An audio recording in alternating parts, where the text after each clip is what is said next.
आज हम आपको पढ़ाने जा रहे हैं कोऑर्डिनेट ज्योमेट्री, क्लास 9th का ये टॉपिक है। मान लीजिए कि ये एक पॉइंट है इस प्लेन में, है ना। बोर्ड एक प्लेन है ना। ठीक। तो इस प्लेन में एक पॉइंट है ये। अगर इसका पोजीशन बताना होगा तो आप इसकी पोजीशन को कैसे आप बता पाएंगे, है ना। किस तरीके से बता पाएंगे? अगर इस पॉइंट के पोजीशन को बताना होगा तो आप इतना कह सकते हो कि इस पॉइंट का जो पोजीशन है वो कंपेयर करना होगा, है ना। या तो आप इस साइड से उसका डिस्टेंस बताओगे, या इस साइड से, या ऊपर के साइड से, या उस साइड से, किसी एक साइड से आप उसको कंपेयर करके उसके साइड को बताओगे, है ना। चलो, तो अगर हम इस पॉइंट के पोजीशन को बताना चाहें, इसकी स्थिति को बताना चाहें, तो इस साइड से अगर हम इसकी स्थिति बोलते हैं कि इसका स्थिति जो है वो इस साइड से ये बिंदु जो है ना, वो अगर 25 सेंटीमीटर के दूरी पे है, ठीक है। तो क्या सिर्फ इस साइड से इसकी स्थिति हम बता सकने में सक्षम हो पाएंगे? नहीं हो पाएंगे। देखो कैसे। अगर इसकी स्थिति इस साइड से 25 सेंटीमीटर है, तो क्या इसका एग्जैक्ट जो लोकेशन है, एग्जैक्ट स्थिति जो है, पोजीशन जो है, क्या हम बता पाएंगे? नहीं, क्योंकि इसके ऊपर वर्टिकली ऊपर चले जाओ या नीचे चले जाओ, इन सब बिंदु की जो स्थिति होगी, जो दूरी होगी, वो इस साइड से 25 सेंटीमीटर होगी, है ना। तो हम इसका एग्जैक्ट पोजीशन सिर्फ इस साइड से नहीं बता सकते, इसके लिए हमको दूसरा साइड चाहिए। जैसे नीचे या ऊपर से हम बता सकते हैं कि ऊपर से ये 10 सेंटीमीटर की दूरी पे है, या नीचे से 15 सेंटीमीटर पे दूरी पे है, 10 सेंटीमीटर की दूरी पे है।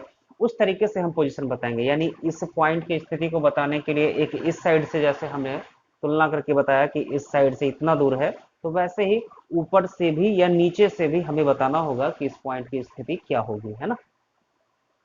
ठीक इसी तरीके से किसी प्लेन में अगर किसी बिंदु की स्थिति बताना हो, या कोई बिंदु प्लॉट करना हो, है ना, तो दोनों कंडीशन में हमको दो चीजें चाहिए, दो ऐसा लाइन चाहिए जिससे कि हम उसकी दूरी को बता सकें। तो उन दोनों लाइन को कोऑर्डिनेट ज्योमेट्री में एक्स एक्सिस और वाई एक्सिस बोलते हैं, है ना। एक लाइन हम हॉरिजॉन्टल लाइन लेते हैं, एक हमारा हॉरिजॉन्टल लाइन होता है, दूसरा हमारा वर्टिकल लाइन होता है, ठीक है। तो हॉरिजॉन्टल लाइन को हम एक्स एक्सिस कहेंगे। उसी तरीके से जो वर्टिकल लाइन हमारा जो है ना, हॉरिजॉन्टल में क्षैतिज रेखा, वर्टिकल में ऊर्ध्वाधर रेखा, तो वर्टिकल लाइन को हम बाई एक्सिस मानते हैं। जनरली हम इसे बाई एक्सिस और हॉरिजॉन्टल लाइन को एक्स एक्सिस लेते हैं, ठीक है। ये दोनों एक्सिस का इंटरसेक्टिंग पॉइंट जो होता है उसे हम मूल बिंदु कहते हैं। ये हमारा मूल बिंदु है, जिसको ओ से जनरली डिनोट किया जाता है, दर्शाया जाता है। ये हमारा मूल बिंदु है, इसे ओरिजिन भी बोलते हैं, है ना। ये मूल बिंदु है। अगर इस प्लेन में किसी बिंदु की स्थिति दिखानी होती है, तो हम इसी मूल बिंदु से कंपेयर करते हैं, है ना। या हम एक्स एक्सिस और बाई एक्सिस से जो डिस्टेंस होता है उससे हम कंपेयर करते हैं, इन दोनों लाइन से कंपेयर करते हैं कि आखिर उसकी स्थिति क्या है। आप सोच कर देखिए कि इस प्लेन में कोई अगर बिंदु है तो कहाँ पे हो सकता है। यहाँ पे चार पार्ट में, ये दोनों लाइन चार पार्ट में इस प्लेन को डिवाइड किया है। फर्स्ट पार्ट को इसको बोलते हैं, सेकंड पार्ट हम लोग इसे बोलते हैं, थर्ड पार्ट इसे बोलते हैं, फोर्थ पार्ट इसे बोलेंगे, ठीक है। यहाँ पे आप अपने मन से फर्स्ट पार्ट कोई और मत ले लेना, ये ऐसा नहीं लेना, फर्स्ट इसे, सेकंड इसे, थर्ड इसे, फोर्थ इसे, इसी को हम कोऑर्डिनेट ज्योमेट्री में, है ना, फर्स्ट क्वाड्रेंट बोलते हैं।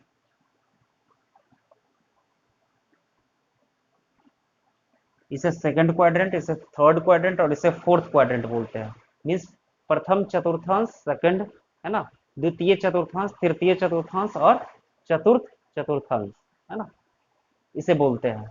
तो इस प्लेन में चार भाग हो गए और चार हिस्से हो गए। इन चारों में से किसी हिस्से में बिंदु हो सकते हैं। इसके अलावे बिंदु का स्थिति इस एक्स एक्सिस पे भी हो सकता है या इस बाई एक्सिस पे हो सकता है ना। क्लियर है। इस एक्स एक्सिस, इस ओरिजिन से जब किसी बिंदु की स्थिति दिखानी हो, तो सबसे पहले हम इस एक्सिस पे बराबर बराबर दूरी का मार्क कर लेते हैं, बराबर बराबर दूरी पे मार्क कर लेंगे, है ना। जैसे कि ग्राफ कॉपी में देखे होगे मार्क किया हुआ रहता है ना। ऐसे अनंत तक होगा, इधर भी होगा, ठीक है।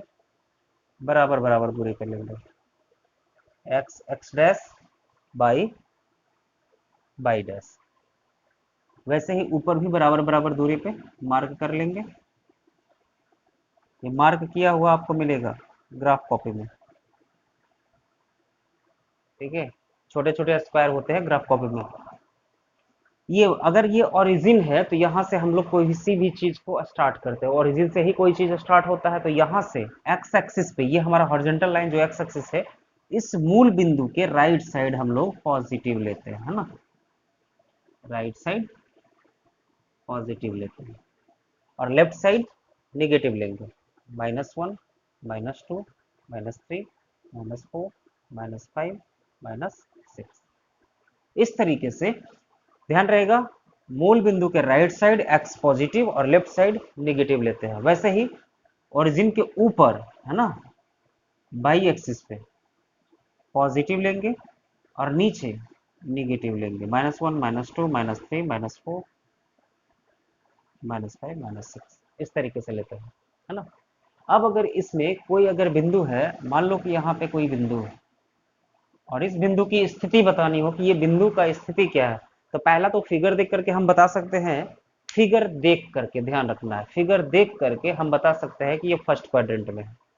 लेकिन फर्स्ट क्वाड्रेंट में भी कहाँ पे है ये बताना हो, एग्जैक्ट लोकेशन फर्स्ट क्वाड्रेंट में, तो फिर हम क्या करेंगे, सबसे पहले इस ओरिजिन से हम देख रहे हैं कि राइट साइड ये बिंदु है, तो इस ओरिजिन से राइट साइड बढ़ेंगे, है ना। राइट साइड यानी एक्स एक्सिस पे बढ़ेंगे। कहां तक बढ़ेंगे, 4 तक बढ़ेंगे। 4 के उधर नहीं है, 4 पे ही है ना, 4 के सामने है।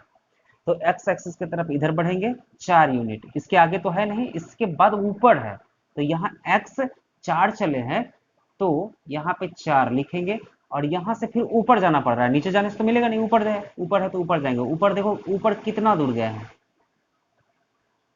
इतना दूर गए हैं 2 तक, है ना। जितना दूरी ये 2 है उतना ही दूरी ये है, तो उसके बाद यहाँ 2 लिखेंगे, है ना। ध्यान रहे, यही इस बिंदु का पोजीशन है, इस बिंदु का पोजीशन यही है 4, 2। किसी भी बिंदु के पोजीशन को दिखाने के लिए हम पहले x का वैल्यू लिखते हैं, फिर y का वैल्यू लिखते हैं, ठीक है। बीच में कॉमा यूज करेंगे।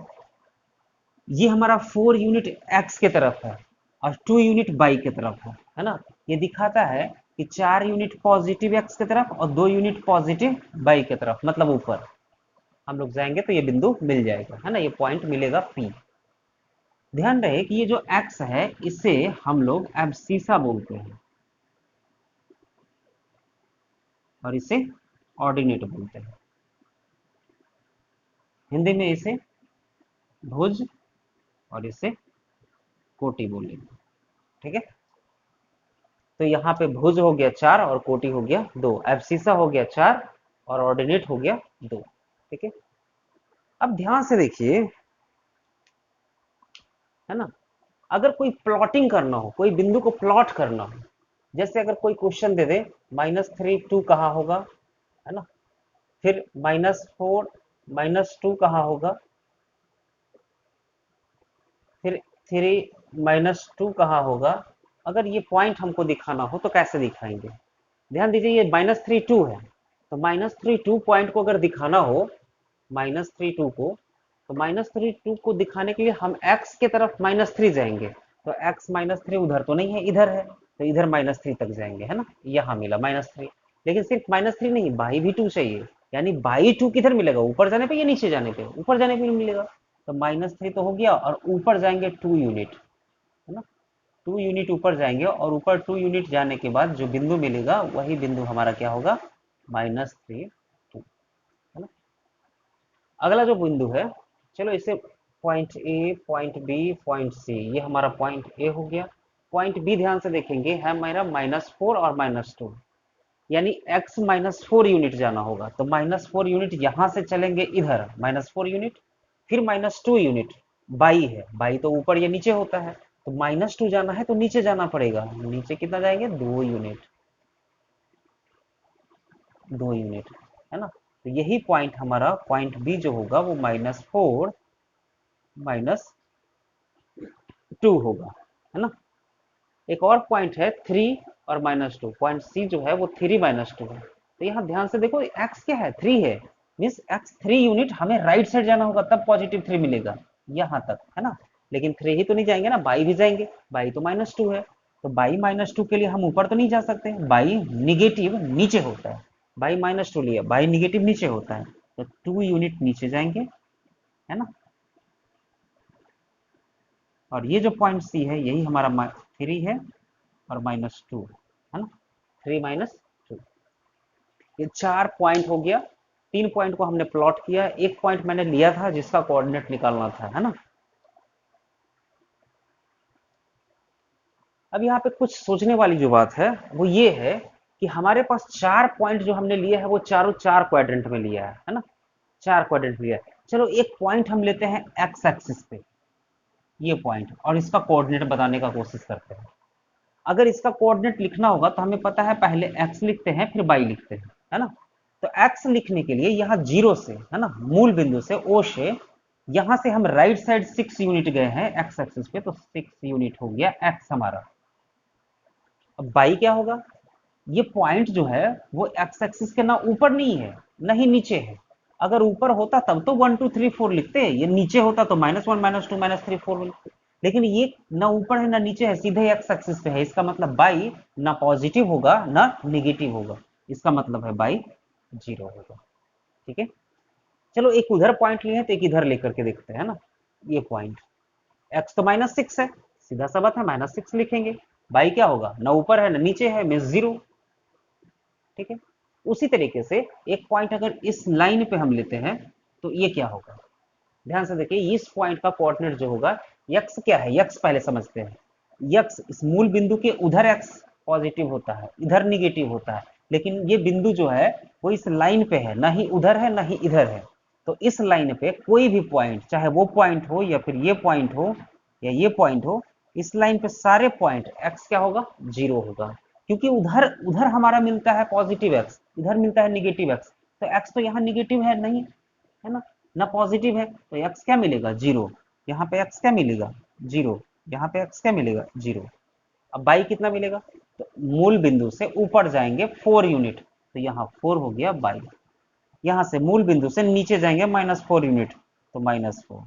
मूल बिंदु से नीचे -6 यूनिट, माइनस, ये हमारा होगा, है ना। तो हमने एक्सिस पर भी पॉइंट्स को देखा है कि कैसे उसका कोऑर्डिनेट हम लोग लिख सकते हैं, है ना। अब यहाँ पे जो पॉइंट है, जितना पॉइंट लेना था हमने ले लिया, चारों क्वाड्रेंट में पॉइंट लिया, है ना, और कुछ लाइंस पे लिए। अब यहाँ कुछ चीज को ध्यान से देखो, तो देखने पे ये पता चलता है कि फर्स्ट क्वाड्रेंट में वैल्यू जो होता है पॉजिटिव, एक्स भी होता है पॉजिटिव, बाई भी होता है पॉजिटिव, यानी एक्स और बाई की बात करें तो पॉजिटिव पॉजिटिव होता है। दूसरा क्वाड्रेंट में एक्स निगेटिव है और बाई पॉजिटिव है, एक्स निगेटिव बाई पॉजिटिव। तीसरे क्वाड्रेंट में जो पॉइंट था वो हमारा दोनों निगेटिव था, एक्स भी निगेटिव और बाई भी निगेटिव।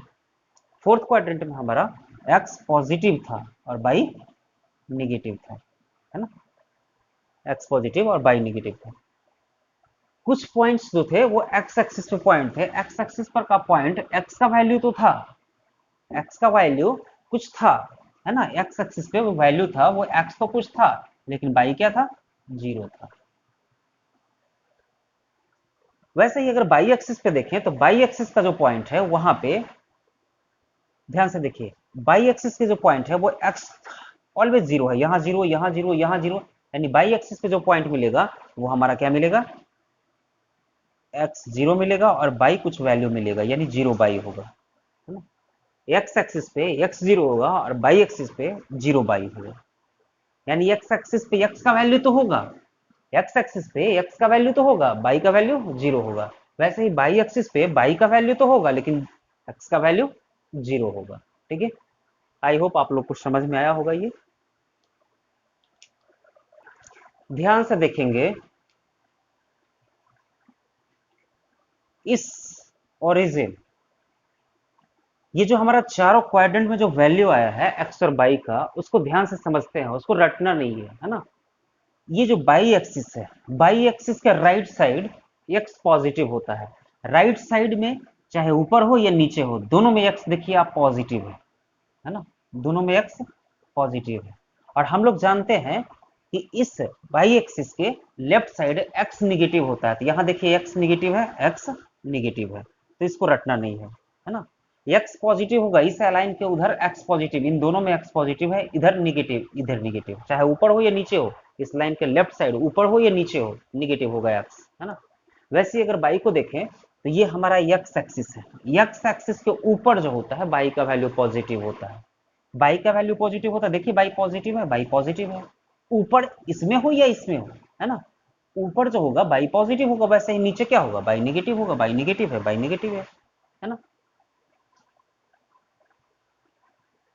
चलिए आप इसका स्क्रीनशॉट ले लीजिए या फिर इसे नोट कर लीजिएगा पॉज करके। ध्यान से देखिएगा कि अभी मैंने बताया था कि एक्स एक्सिस पर बाई जीरो होता है, ऊपर बाई पॉजिटिव नीचे बाई निगेटिव, लेकिन इस लाइन पर बाई जीरो होता है। तो बाई जीरो होता है तो हम लिखेंगे बाई इक्वल टू जीरो। वैसे ही इस लाइन पे एक्स जीरो होता है ना, इस लाइन पे क्या होता है, एक्स जीरो, क्योंकि इस लाइन के राइट साइड में एक्स पॉजिटिव, इस लाइन के लेफ्ट साइड में एक्स नेगेटिव, लेकिन इस लाइन पे एक्स जो होता है वो जीरो होता है। जब इस लाइन पे एक्स जीरो होता है तो हम लिखेंगे एक्स इक्वल टू जीरो, क्योंकि इस लाइन पे क्या है, एक्स जीरो होता है। इसका मतलब हुआ कि एक्स एक्सिस का अगर आपसे पूछे कि समीकरण क्या होता है, तो एक्स एक्सिस का समीकरण होता है बाई बराबर जीरो। वैसे ही बाई एक्सिस का समीकरण क्या होता है, तो एक्स बराबर जीरो। अगर आपसे पूछे एक्स एक्सिस का समीकरण, है ना, तो एक्स एक्सिस का जो समीकरण होता है वो होता है बाई इक्वल टू जीरो। वैसे ही बाई एक्सिस का समीकरण जो होगा वो एक्स इक्वल टू जीरो होगा। ठीक है, एक्सिस हमारा बाई है जबकि समीकरण एक्स इक्वल टू जीरो, क्योंकि हम जानते हैं कि बाई एक्सिस पे एक्स जीरो होता है। वैसे ही एक्स एक्सिस का समीकरण पूछे तो एक्स एक्सिस पे बाई हमेशा जीरो होता है, तो बाई इक्वल टू जीरो इसका समीकरण होगा। ठीक है, एक चीज और है कि जैसे एक पॉइंट जो हमने p इक्वल टू 4 2 था, p जो पॉइंट है वो 4 2 है, इसका कोऑर्डिनेट 4 2 है, तो एक क्वेश्चन यहां बनता है कि बिंदु p का, है ना, बिंदु p का x एक्सिस से दूरी, बिंदु p का बाई एक्सिस से दूरी। ध्यान से देखिए, ये जो पॉइंट है इस पॉइंट को फोकस करना है, ये जो पॉइंट है वो एक्स एक्सिस से कितना दूर है, एक्सिस तो हमारा एक्स ये है, यहां से कितना दूर है, ऊपर देखिए कितना दूर है, ऊपर ये जितना दूरी है उतना ही दूरी ये है, तो ये दूरी तो दो है, यानी ये दूरी दो, यानी एक्स एक्सिस से कितना दूर है, तो दो, 2 यूनिट, है ना, 2 यूनिट, 2 यूनिट, यूनिट हमारा सेंटीमीटर हो मीटर हो जो भी हो, है ना। वैसे ही अगर बाई एक्सिस, ये हमारा बाई एक्सिस है, इससे इसकी दूरी कितना दूर है, तो परपेंडिकुलर डिस्टेंस लेंगे, है ना, लंबवत दूरी। यहां से देखिए ये दो से यहां इस पॉइंट से लंबवत दूरी ये है, ये लंबवत लंब डाला हुआ है ना, यहां से कितना दूर है, ये दूरी कितना है, ये दूरी वही है जो यहां से यहां तक का दूरी है, यानी 4। अब ध्यान से देखिए कि बिंदु P का एक्स एक्सिस से दूरी पूछे तो ये दूरी है एक्स एक्सिस से, इस लाइन से दूरी जो है ये है दो, दो दूरी एक्स एक्सिस से पूछ रहा है। ध्यान से समझिएगा, अगर आपको एक्स एक्सिस से दूरी पूछे तो बाई का वैल्यू, और बाई एक्सिस से दूरी पूछे तो एक्स का वैल्यू होता है ना। इससे संबंधित जितने भी क्वेश्चंस होंगे उसको बनाइएगा, अगर किसी में प्रॉब्लम हुआ तो 3 से 4 क्वेश्चन अगर कमेंट में आया तो उसका वीडियो बनाकर हम अपलोड कर देंगे, है ना, उसे अपलोड करेंगे, आप समझ लीजिएगा। ओके।